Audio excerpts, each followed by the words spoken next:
The show can't start until we crack open a bottle of Revelton. Whether it's their crisp, clean vodka, the bold spice of their rye whiskey, the rich smoothness of bourbon, or the original honey whiskey that started it all, every pour is a taste of craft and passion straight from the heart of Iowa. So pour yourself a drink, settle in, and get ready to relax, laugh, and enjoy the show.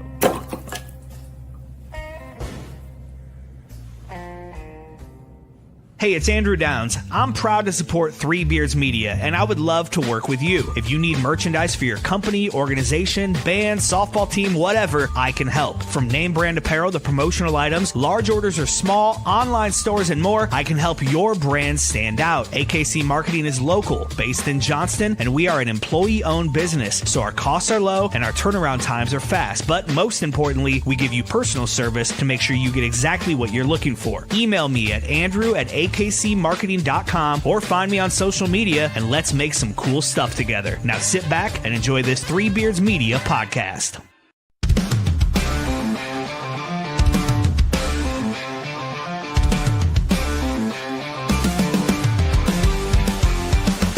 From the top rope, kid and kill the roar so loud. Black and gold waving, we're a fearless crowd. Under them lights, the fight burns bright. Greatest team assembled, ready for the fight. We stand tall, we stand true. Every game, every play, got the Hawkeye view. Legends rise, and we all knew that the black and gold's coming straight for you. From the Hawkeye view, seen the whole state rise. With a heart so strong and fire in our eyes. On the field, on the court, in the stands, we shine. The best in the game, and the state is mine. Cover Hawkeyes, mugging, watch them break that glass. Dropping dimes, hitting threes, never second guess. Full court hustle, hit the sneaker side. With the fight in our veins, we wear that pride. We stand tall, we stand true. Every game, every play, got the Hawkeye view. Legends rise, and we all knew that the black and gold's coming. All right, good evening. Another episode of Hawk's Eye View. Andrew Barber and Drew Shipley here, and we're fresh off of a 41-3 victory over the Minnesota Gophers, keeping Floyd of Rosedale home. Drew, we both predicted a closer game than this, so we definitely were surprised by the outcome, I would say. Yeah, I would say so. I mean, the Hawkeyes scored in literally every imaginable way, right? They scored on offense, passing. They scored rushing on offense. They scored a punt return touchdown. They scored a pick six for the 18th straight season under Kirk Ferentz, by the way. Yep. What am I missing? Field goal. I got a field goal. Yeah, Iowa had a passing touchdown, a rushing touchdown, a punt return touchdown, a pick six, and a field goal, all before halftime. And I think I heard somewhere that that is the first time that anybody in college football history has ever done that in one half. That's probably correct. Like I don't recall anything like that. Yeah, so Iowa making history in the Floyd of Rosedale game at home. Looking good doing it, Drew. John Nestor got mossed by Reese Vanderzee, just as I predicted. So that was awesome to see. It was good to see the downfield threat become a little bit better part of the game. I mean, it's not like it was a huge part of the game because kind of the way things snowballed, Iowa wasn't going to keep forcing the issue by throwing the ball. They were going to, you knew the second half was going to be more of a grind it out, run the ball, play solid defense. Just don't do anything dumb to blow a 31-point lead. For sure. And they didn't. I mean, Minnesota scored, and the funniest thing about it is they had to take a timeout to kick the field goal in the third quarter so that they would still have the wind at their back. Otherwise, Minnesota would have been in danger with the wind going against them of missing that field goal, not being able to make that field goal, having to punt, and probably never scoring. That's unbelievable. So it's probably one of the saddest surrender field goals I've ever seen in my life.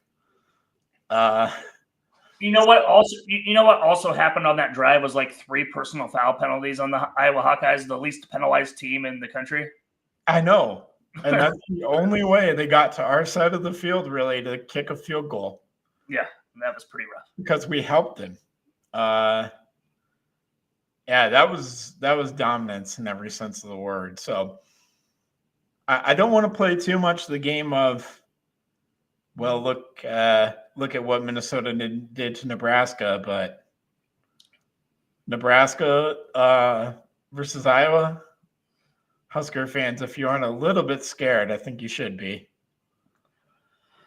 Yeah, I mean, there's still a lot of football to be played, though, Andrew. I mean, Yeah. you got the bye week. Both Iowa and Oregon are on bye. I saw a look ahead line of Oregon -7, which is probably fair. Sure. I mean, the way this defense is playing, though, who knows? Like, I mean, they could beat anybody. Yeah, and the way the offense is playing too, there's plenty of confidence there. And yeah, I mean, this Minnesota game and then the bye week, it's just another week for Gronowski and Vanderzee to kind of get reacclimated. They were really hitting it off in fall camp, and then the injury happened to Vanderzee, and now he's back and he's working his way in and caught a touchdown on Saturday. And the bye week, I think, is going to be critical for just getting that chemistry back and going again, because we're going to need it against Oregon. Yeah, I mean, that deep touchdown to him was really nice, like you said, over John Nestor. That was pretty sweet. The last second adjustment needed to create that separation. Because I don't necessarily think Nestor knew the ball was there. No, not until after it was already over his head. Yeah, and by that point, it's too late. So yeah, those little nuances of a passing game that make the difference between touchdowns and incompletions, right? Let's see 4 or 5 of those in a game, you know?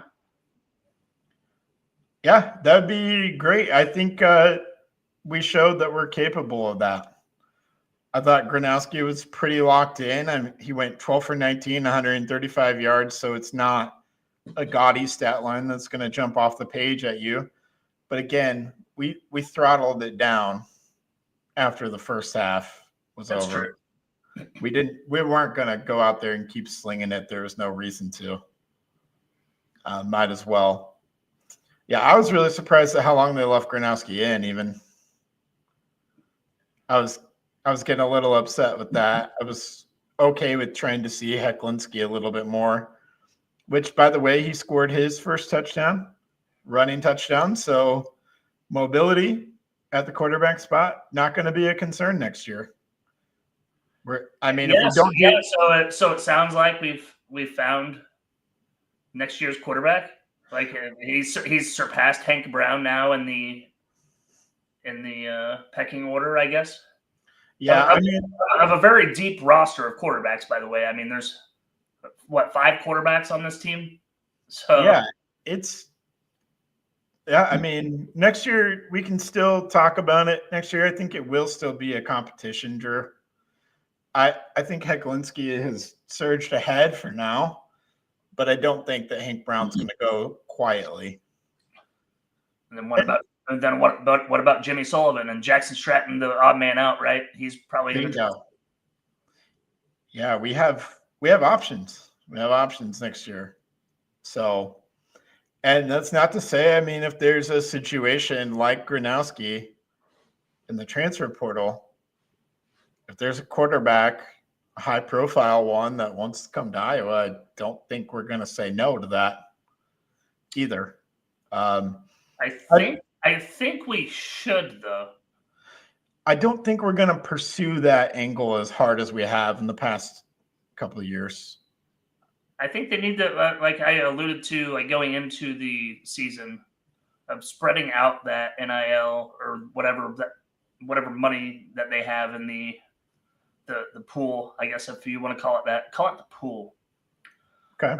Of not dropping like 80-85% of your wad on a quarterback. If you have somebody in the room that can do, I don't know, 85-90% of what we see this year, right? There's probably position players. There's probably defensive players that we could plug and play that could be, all Big Ten players that might be a bigger need. I don't know.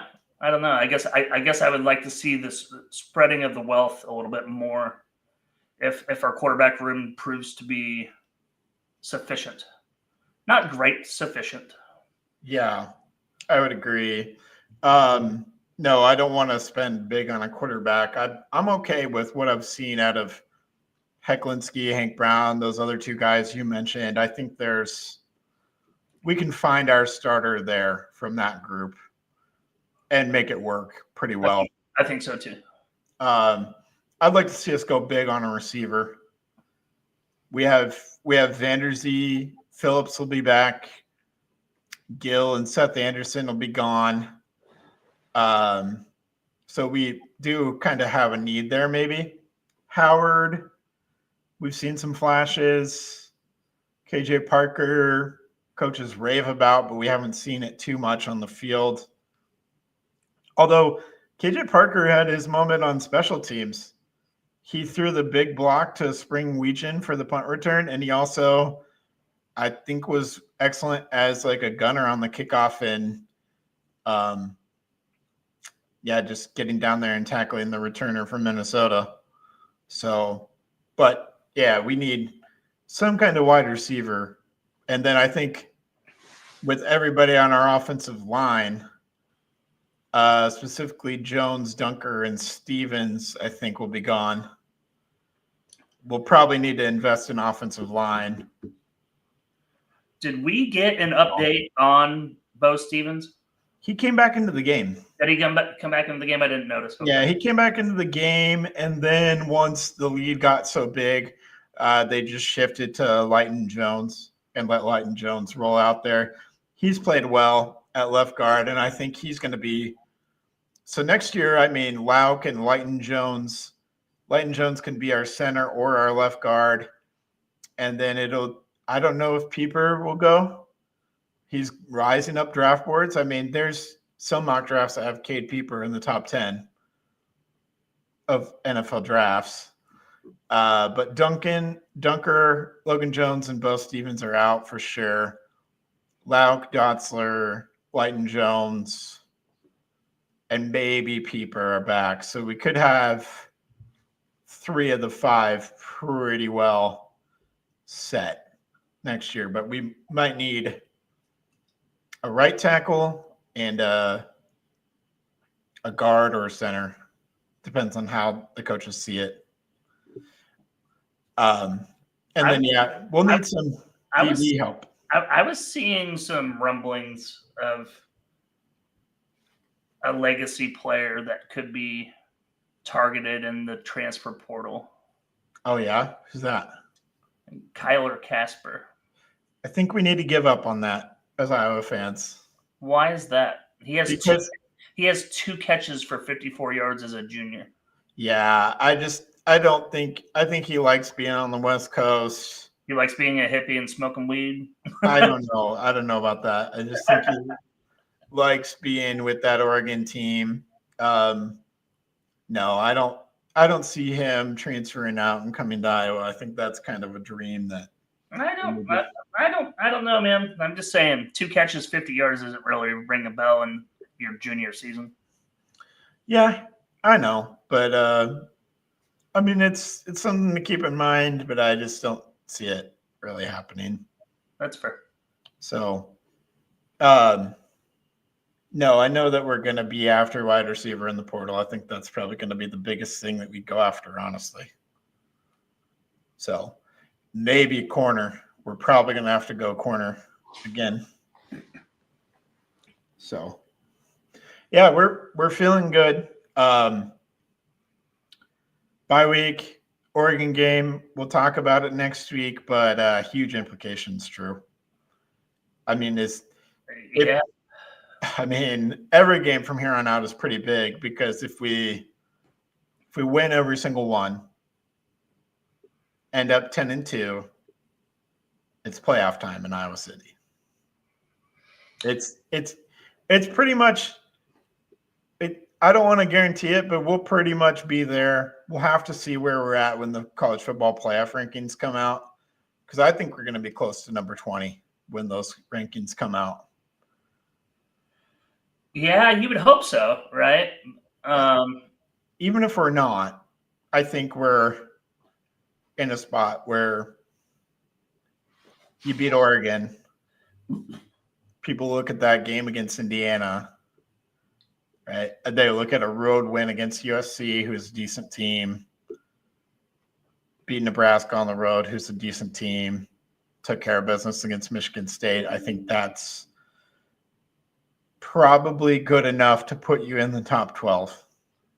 Oh, for sure. Yeah. And If this squad goes 10-2 with that resume, I would have a hard time figuring out how they would not be in there. Here's how. If for some reason Ohio State doesn't win out and loses to Michigan, Iowa wins out, goes to the Big Ten championship, plays Indiana again, gets blown out of the water. That's how we get left out. So in a way, Drew, we want Ohio State and Indiana to win out and end up 12-0 and play each other, and Iowa win out and be 8-1 and finish third. Because if you're third in the Big Ten conference, we've already seen that. That's basically a resume for getting in to the college football playoff. Wouldn't that be wild? Wouldn't that be wild? Like there is a scenario where we still go to Indy, and that's if Ohio State loses at Michigan again. It is, or if Indiana stumbles twice. But I don't see that. I've looked at Indiana's schedule. It's not happening. Penn State this weekend, right? No, Penn State, Ohio State this weekend. Oh, that's right. Yeah. No, Indiana doesn't have anybody like that on their schedule. It is Cupcake City for Indiana as far as the Big Ten's concerned. So 12-0, well within the cards.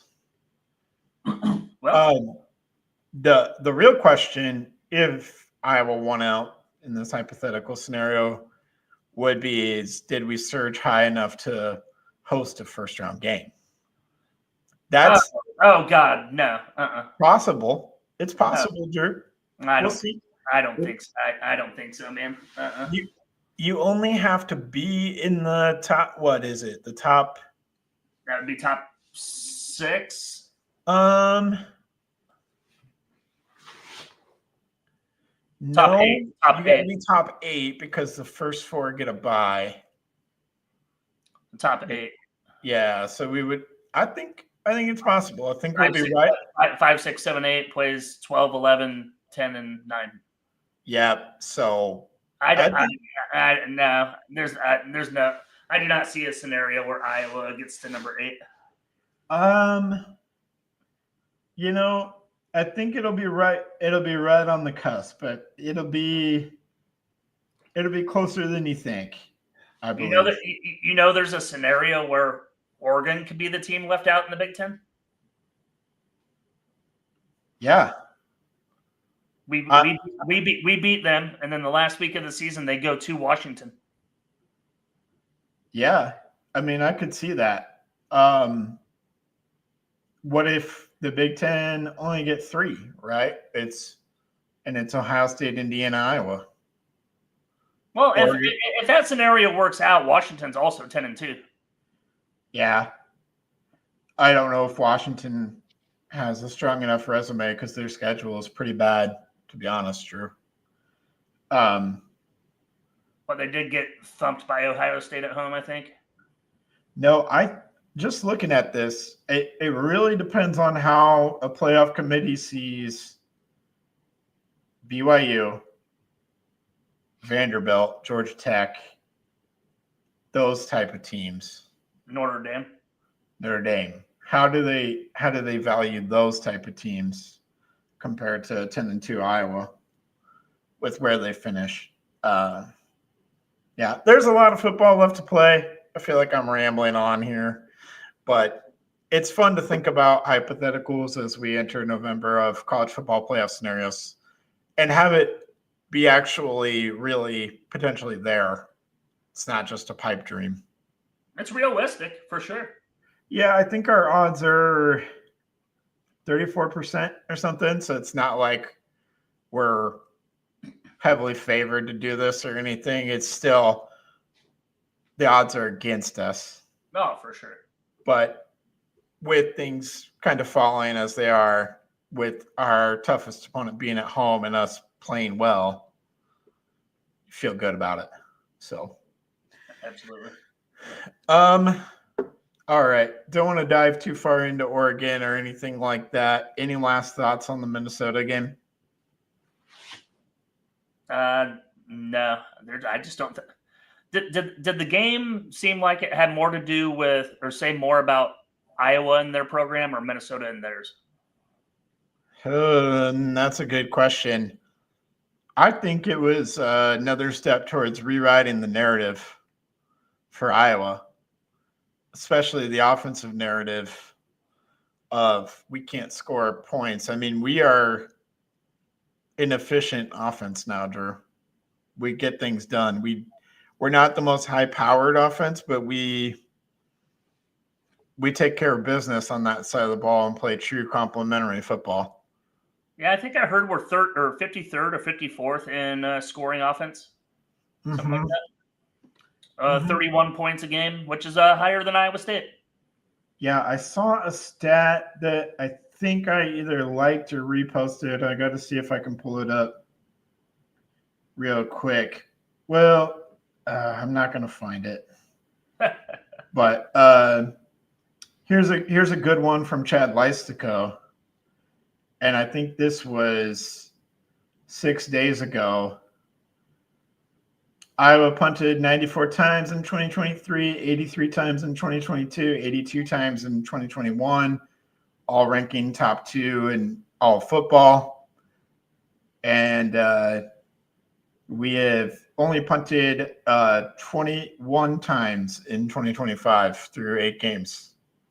Holy shit. So we are far behind our punting pace. That's great. We are far behind. No, the stat that I was looking for was Ben Stevens. He posted something that I thought was awesome. I don't want to waste too much time finding this. I'm scrolling this timeline as we speak. Here it is.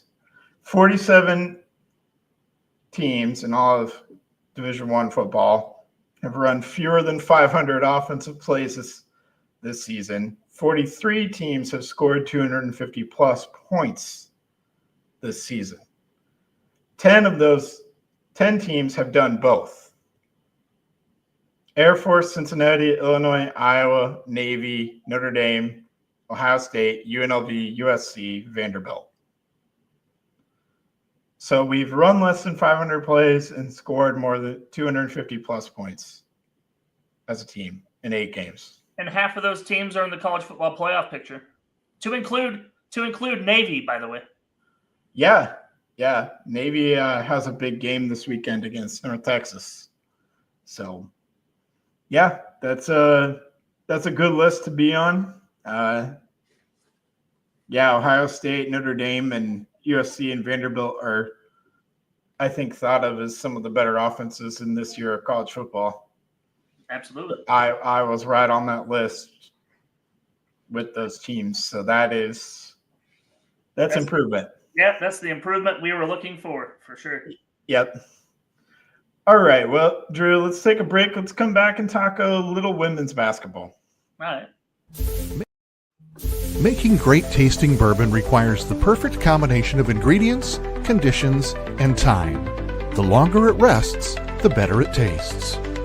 Revelton Distillery's new single barrel bourbon is made from 80% corn, sourced 100% from Iowa farmers. And unlike mass-produced bourbons, each barrel of Revelton's single barrel bourbon is unique, proofed on when it tastes best. As they like to say, it'll be ready when it's ready. And to ensure the highest standards of quality and flavor, owners Rob and Christy Taylor oversee the production and bottling. Every single barrel. Iowa born, Iowa aged, Iowa bottled. Try the new single barrel bourbon from Iowa's own Revelton Distillery. ReveltonDistillery.com.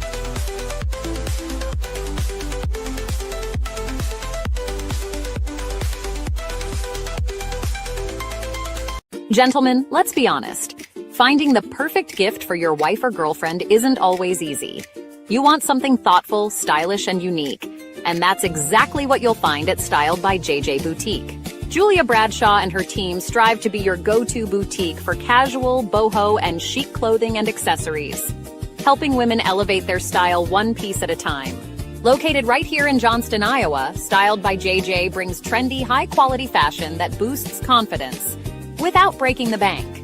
So, if you're looking for a gift that says, I get you, instead of I tried, head to Styled by JJ Boutique. Because nothing makes her smile like feeling beautiful.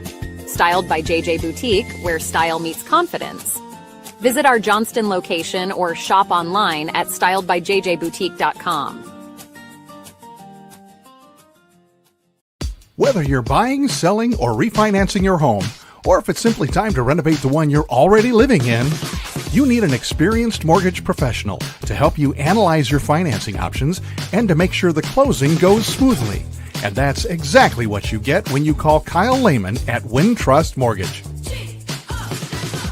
Kyle's experience and expertise, coupled with Wintrust's rates and programs, ensures you'll get the mortgage that's right for you. You may even qualify for down payment assistance. Before you reach out to a realtor, call Kyle and get pre-qualified, empowering you to start shopping for the home of your dreams. Call Kyle at 515-473-0546. Kyle Lehman Wintrust Mortgage, 515-473-0546. All right, we are back, and Drew, wanted to just talk a little bit of women's basketball with you here. What would define a successful season for you from the Iowa women this year? Okay, so Hannah Stolke's back. Ava Heiden's back. We have Addie Deal.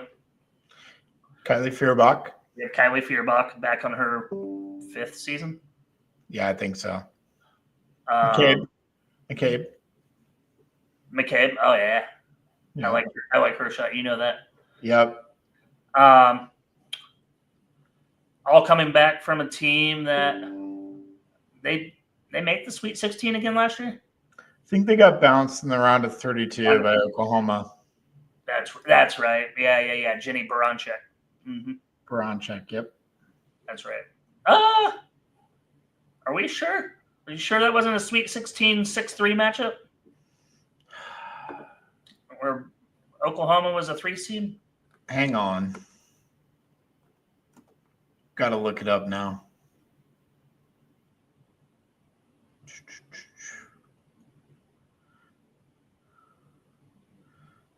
Drew, I am struggling to look it up. It's okay. Anyway, a tournament team from last year, adding Addie Deal to the roster.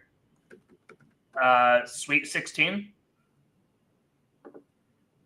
Yeah, that's fair. With the team coming back, I think is successful.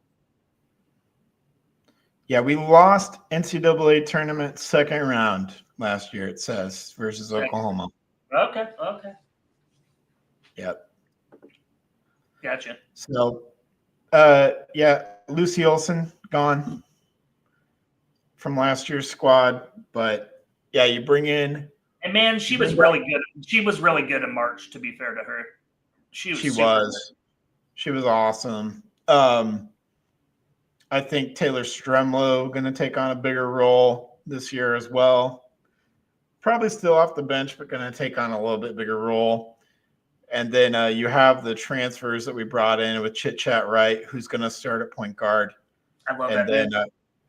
And then, I did too. And then Emily Rodriguez, and then you're also going to see Layla Hayes the 6'7" center from Alaska play quite a bit this season too. And you might even see her with the 6'4" Hayden. Some. You might see a 6'7", 6'4", 6'2" with Stolke Hayes, being Hayes, Hayden, Stolke. You might see that lineup at times. Depends on the matchup, Drew. But Ohio State, Indiana. Ohio State, Indiana, maybe UConn when we play UConn.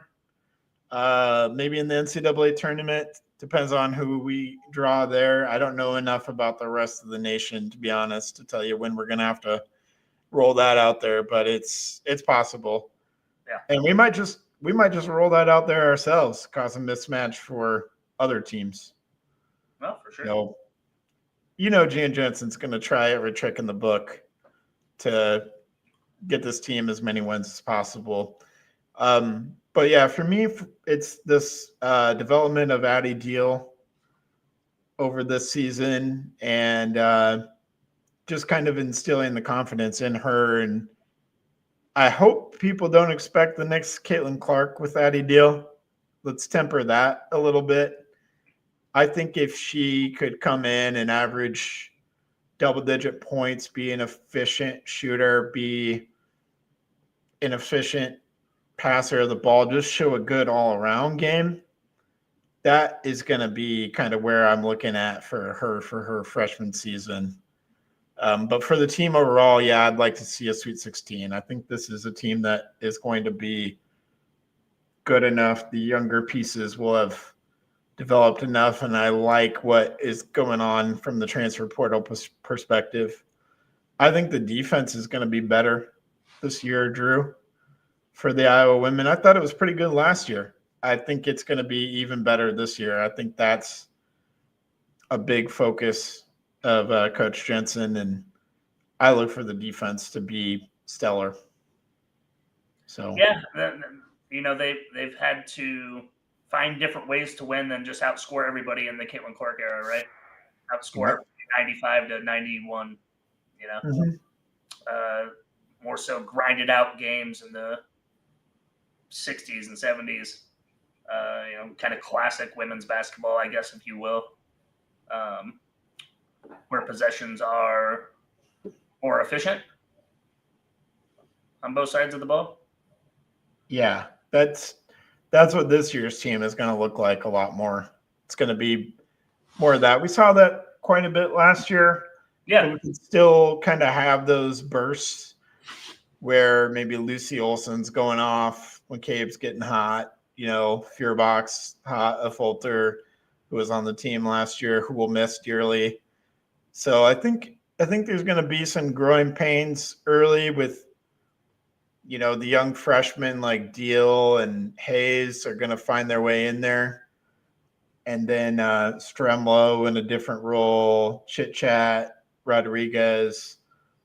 You're going to have a lot of moving parts with all those new faces who are going to play a critical part of the rotation. So you're going to have to – I would exercise patience early on this season. I don't think it's going to look pretty in the non-conference for Iowa. I think they'll win plenty, except for probably the game against UConn. But because that's a tall task. For sure.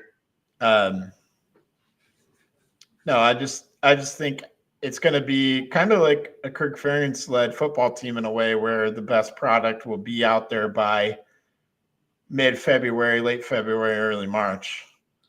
That's when everybody will have finally, kind of settled into their roles and playing their best basketball. So I fully expect this to be an NCAA tournament team. I don't think it's going to drop off that far.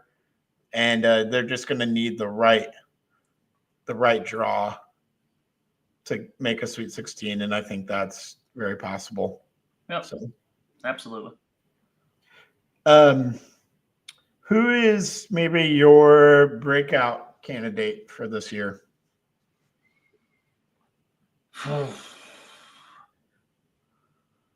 Can I say Ava Hayden? Can I say that she's going to be like? You sure can, because I don't truly think she broke out. I think she had some good moments last year. I don't think she truly broke out and was a consistent force. So, And you I should have been. and I think a lot of that had to do with foul trouble in the first half of many games where her minutes were limited, Mhm. but her possessions were still valuable. You know what I mean? Like it seemed like she had a lot of 10, 11, 12 point, 7, 8 rebound games where she only played, I don't know, 21 minutes, 22 minutes. A lot of times because of foul trouble. So I say breakout as in keep doing what she's doing consistently without being in foul trouble. I think is where she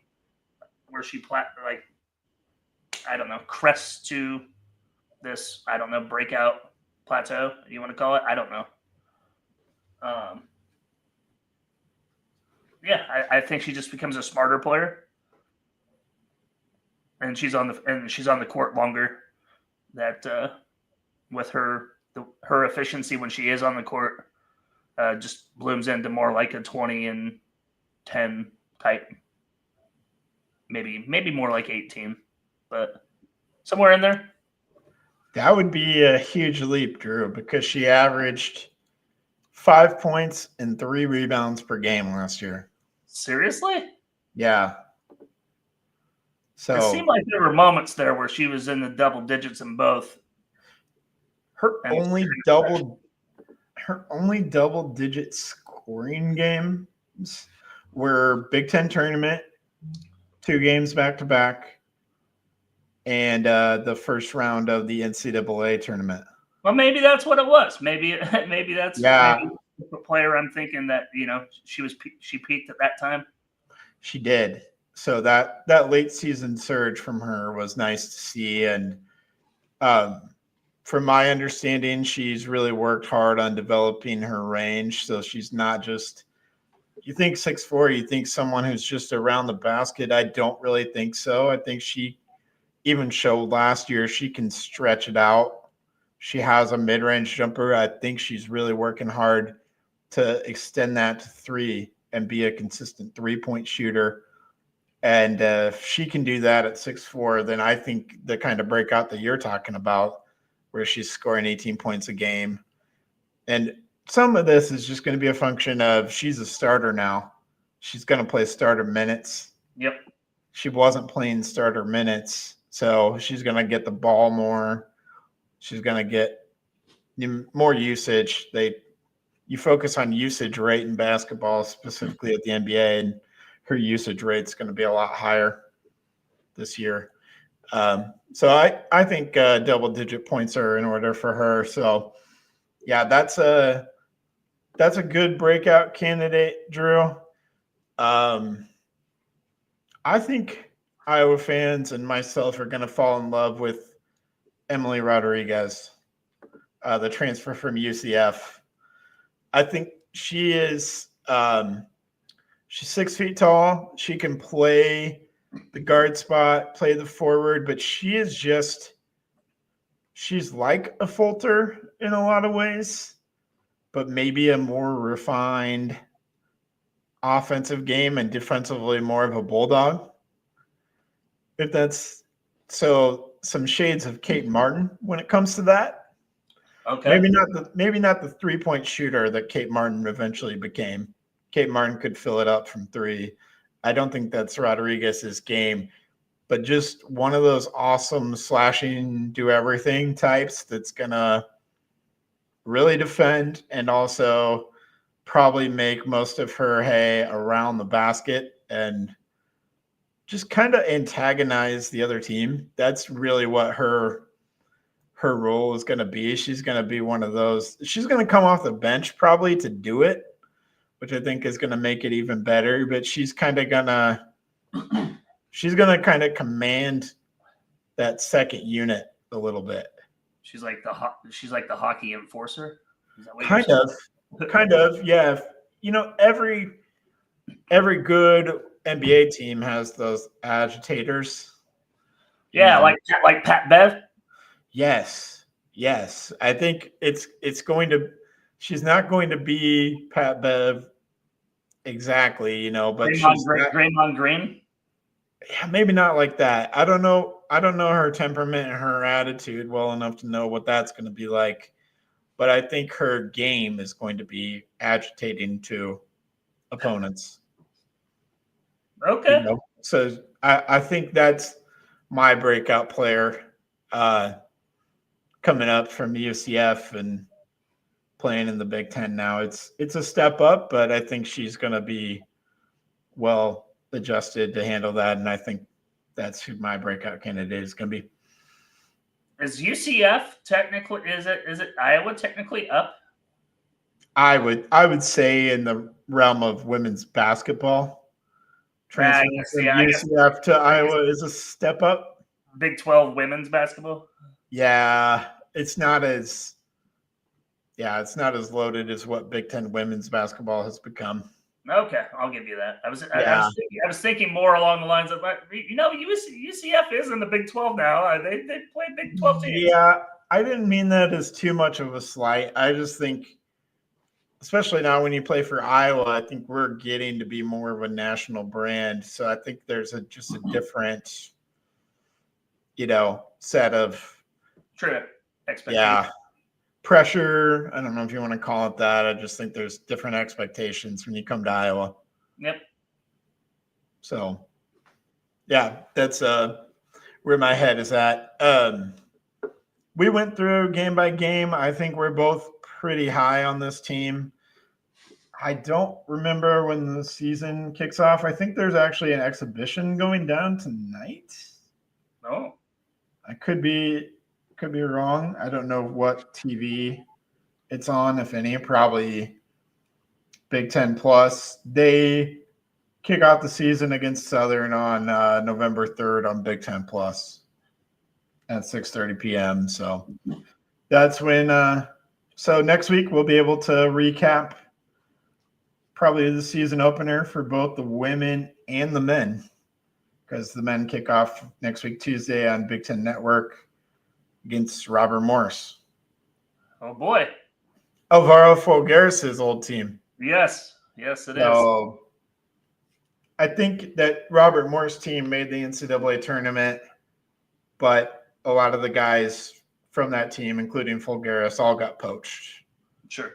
By other programs. So it's not the same squad coming back for them that made an NCAA tournament at all. But it'll be awesome to see the first game of the McCollum era. Yes. So, yep, that is Drew, anything else going on in Iowa Hawkeye sports world? Did they announce the Big Ten wrestling schedule? I think I saw that the other day. Today, maybe? I don't follow closely enough. I know you don't. I know.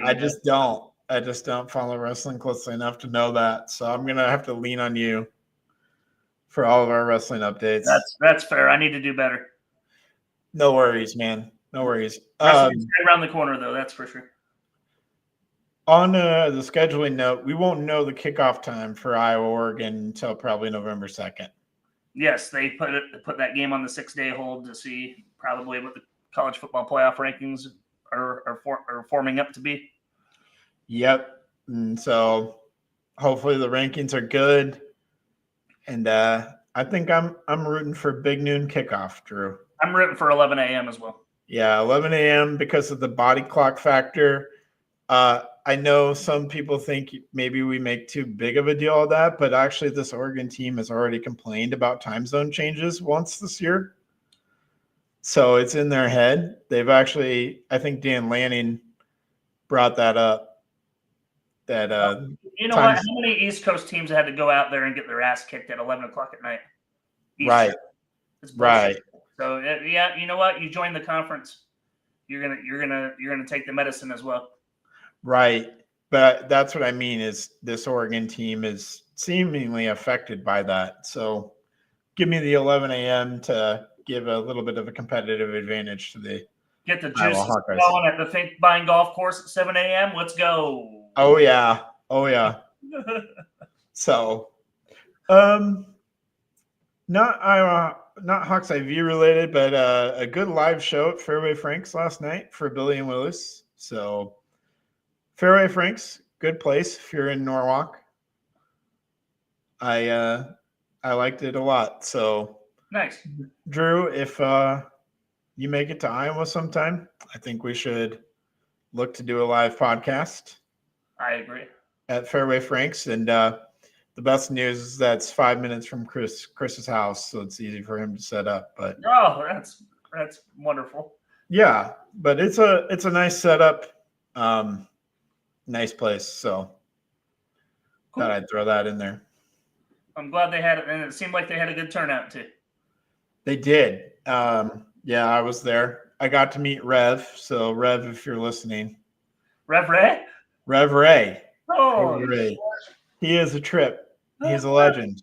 yes. He's every bit the legend you think he is. Oh, that's great. No. So yeah, that was it was good to meet him. But yeah, that's where I'm at. Nice. All right. Well, Drew, anything else before we call it a night? Who you got in the World Series? It's tied 2-2.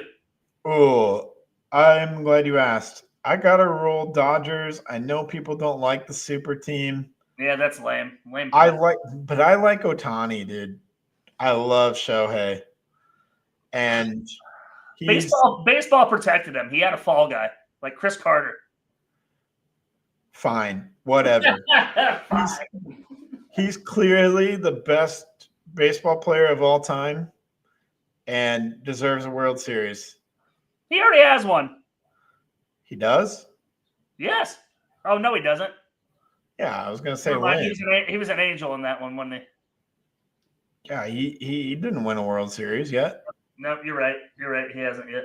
Oh, no. Yeah. No. Wait. Whoa. This is for back-to-back. Yes, he has. They won last year. They did? Yes. This is to go back-to-back. There's literally a podcast talking about it. You know, I could be wrong. I'm pretty sure you are. They're going back-to-back. Okay.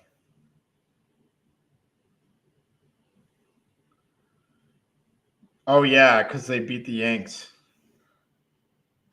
They swept him, didn't they? Oh, no, Yeah. they got a gentleman sweep. I think they got Okay, yep. the Yankees 1-1 when they were down 3-0, and then it was over. Completely spaced that they took care of Aaron Judge and the Yankees. Yeah, So that happened. that was, I should have remembered that because that was supposed to be electric for baseball, that it was Ohtani versus Judge. It was pretty big letdown. Yep. This has not been, though. This series has not been. This has been awesome. This has been really good. Yeah. I got the Blue Jays tonight, by the way. Okay. Well, I'm happy for you. I'll root for Ohtani. I'd like to see him three-peat. Yeah, That'd be awesome. fuck that guy. Love him. No, get out of here. No, who I was really happy for, actually, I was really happy for Freddie Freeman hitting the walk-off in the 18th the other night. That was sick. That is pretty cool. He's one of my favorite players in baseball, so I'm happy for him. But Ohtani, nah, he can whatever. Okay, man. All right. Well, I'm on the side of greatness for this one. So I'm not saying he's not great. I just don't like him, okay? yeah. You can't make me like him. Okay. Fair enough. Yeah. All right. Well, with that being said, we'll hope to see you back here next week as we will preview the big one. Iowa, Oregon, and Kinnick with college football playoff on the line for both teams, really. That's huge. I think Oregon can make it even if they lost to Iowa, but it'd be a lot harder. So, yeah, I'm looking forward to it. But have a great night. Thanks for listening, and go Hawks. Go Hawks. Talking football, talking hoops, every sport in between. IOWA, yeah, you know what I mean. From the Hawks' eye view, see the whole state rise. With a heart so strong and fire in our eyes. On the field, on the court, in the stands, we shine. The best in the game, yeah, the state is mine.